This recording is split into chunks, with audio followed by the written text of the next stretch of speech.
Hello everyone, my name is Adepeju Prince and this is my book review.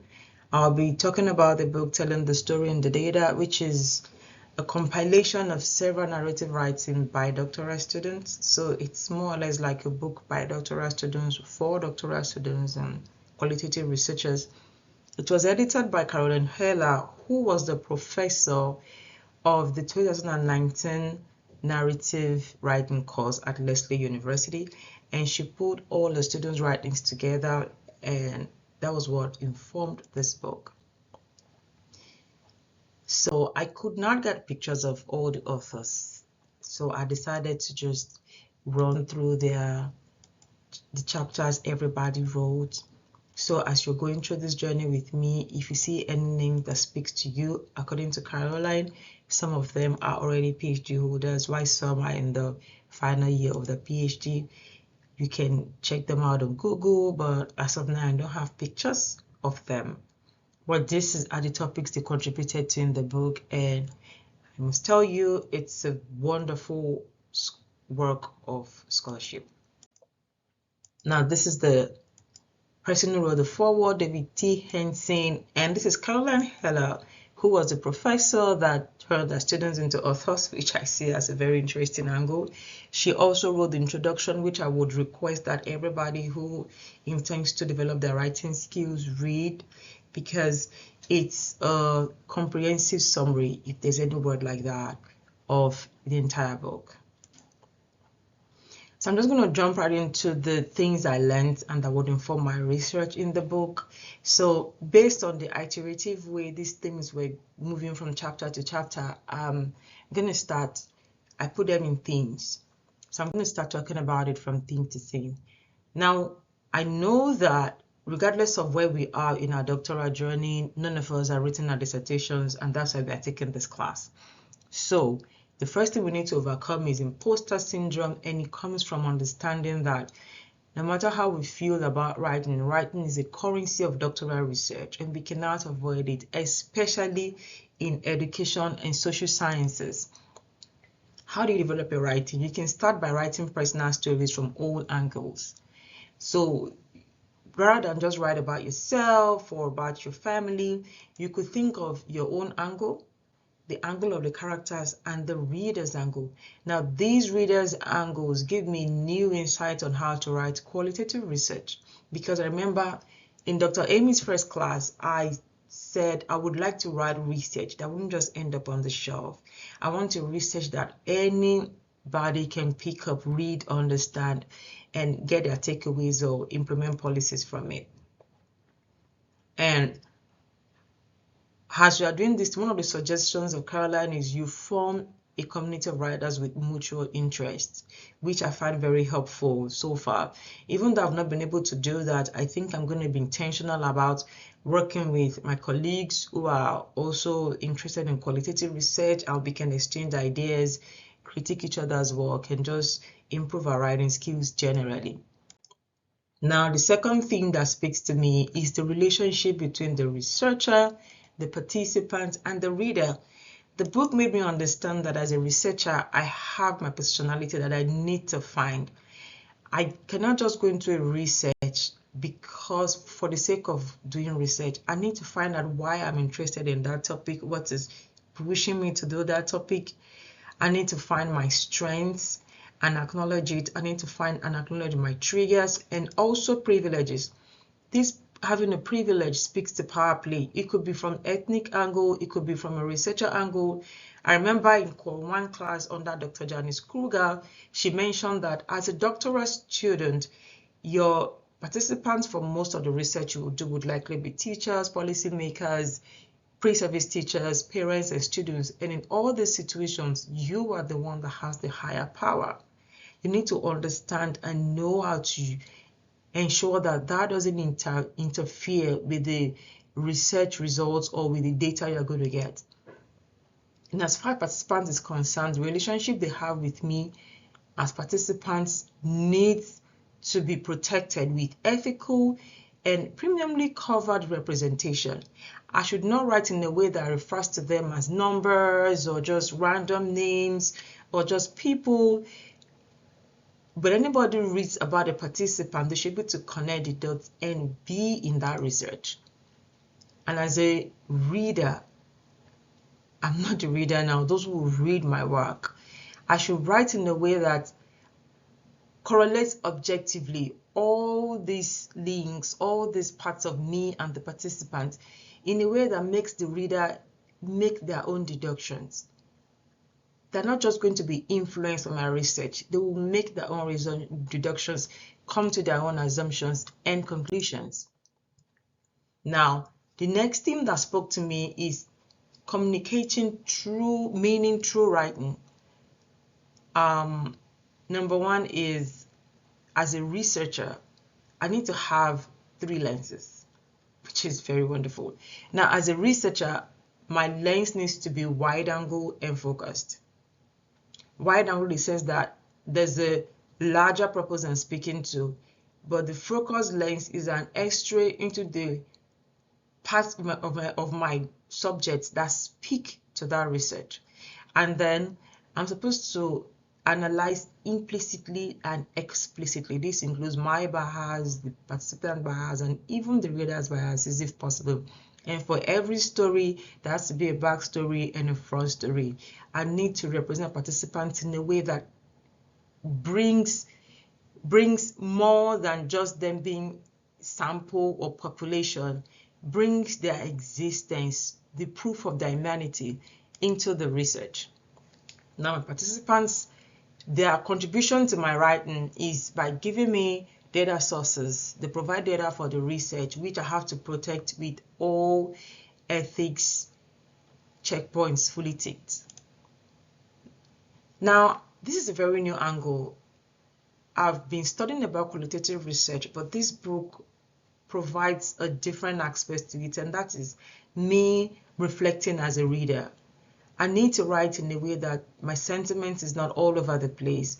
The reader needs to come into their own understanding through my research. So as I'm writing, as I'm putting the data together, I'm creating a report, in this case, or an article or a journal publication or a book. I should reflect over and over again as a reader.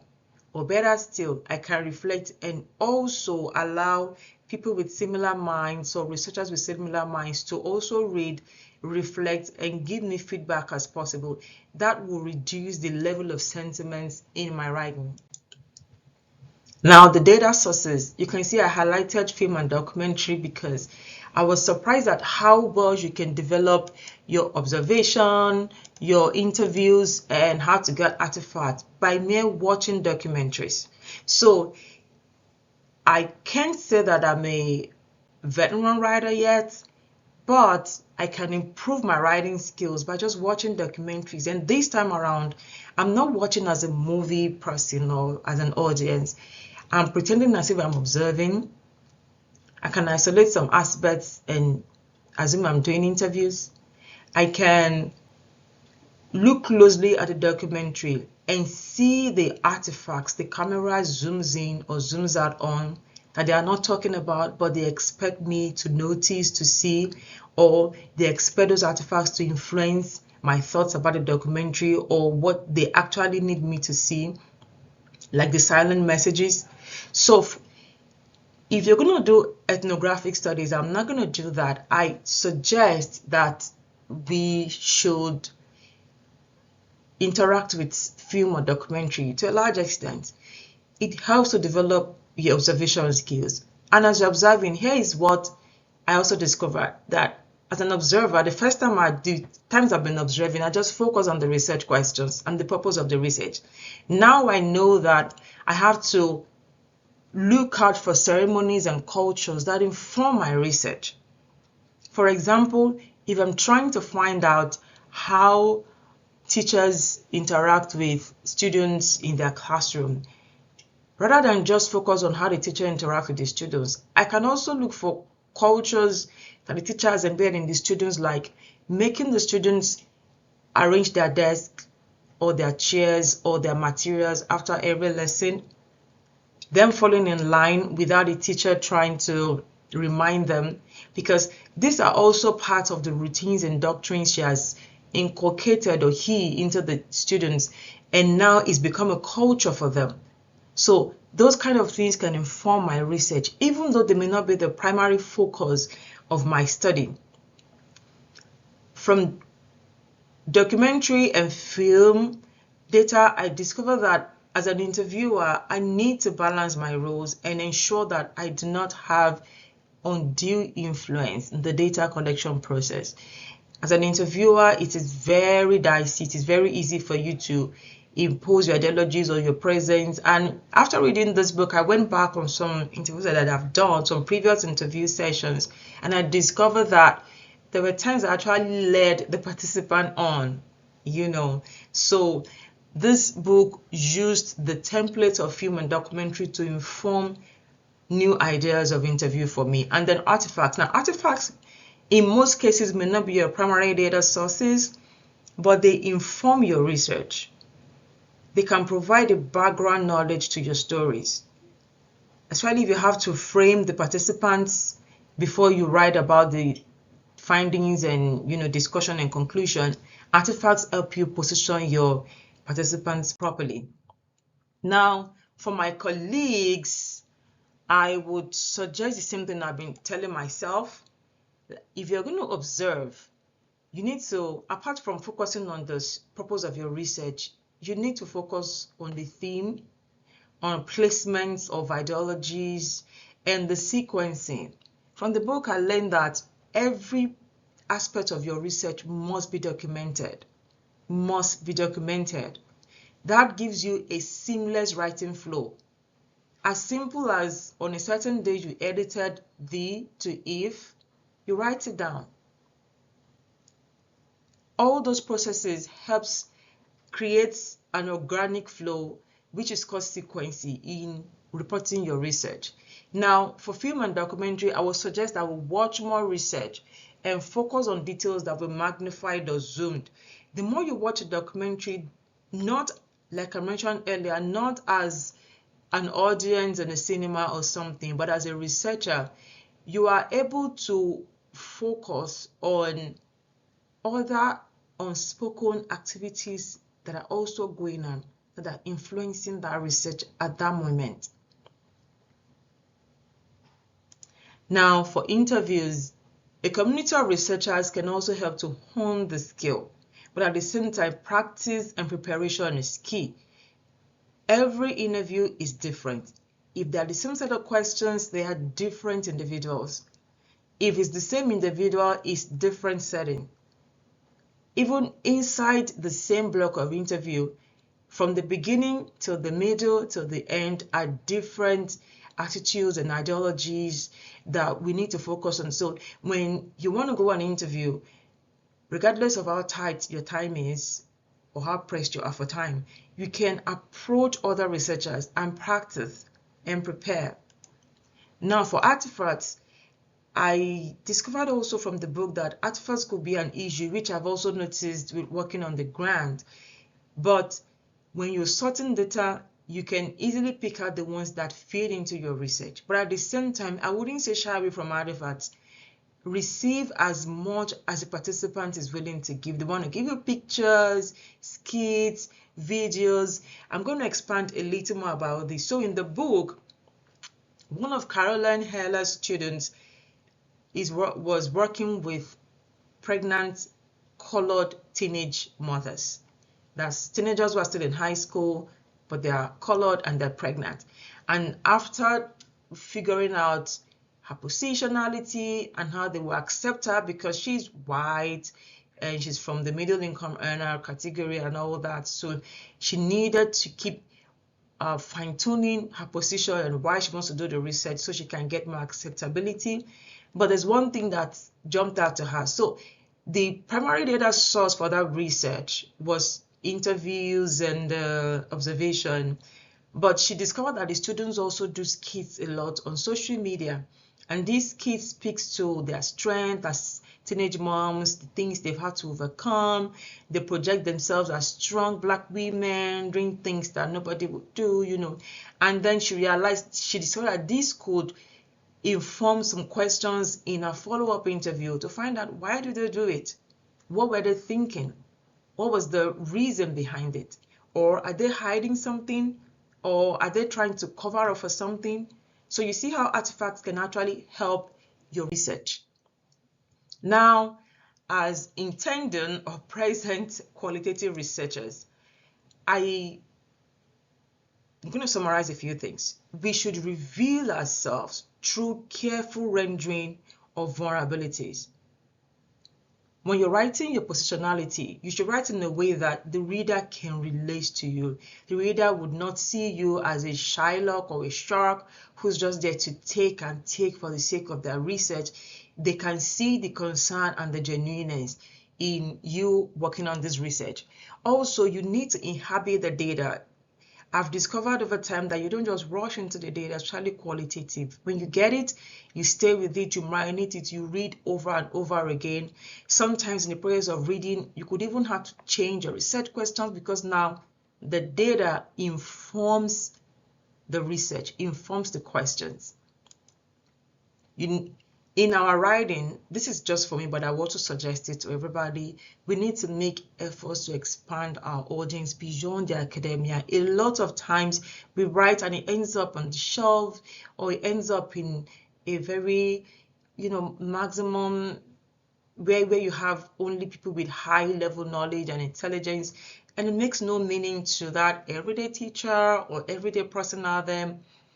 Thank God there are practitioner journals. As we write, we should make efforts to also, expand our audience beyond the academia.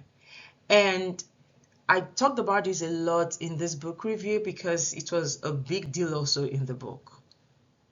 You can establish your positionality through doing, knowing, and writing. How is doing?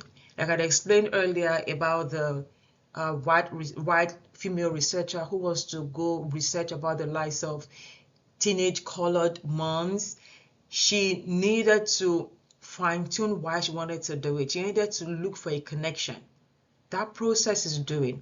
Knowing is knowing the participants, knowing them maybe a little bit beyond the data, ensuring that the data represents them in a holistic manner and not in a way that connotes any kind of negativity. And then writing. As you're writing, your position will be seeping through how you are as a researcher, how you're representing your participants, and the data will be seeping through your writing, which is why you need to fine-tune it. It's a skill you need to master. And funny enough, I do not think there's mastery in writing. I think we keep getting better through the peer review process and constructive criticisms. So, a particular vocabulary jumped at me in this book. It's called the emblematic episodes. It's the way that you write. And from the writing, your reader can connect to the tiny details and the wide details you're trying to place in front of them or their imagination. Now, I'm going to keep quiet for about 3 seconds. I want us to look at this picture from Shutterstock about Madrid. Just look at it carefully. From these pictures alone, what can you deduce about Madrid? I would expect your answers in the comment section.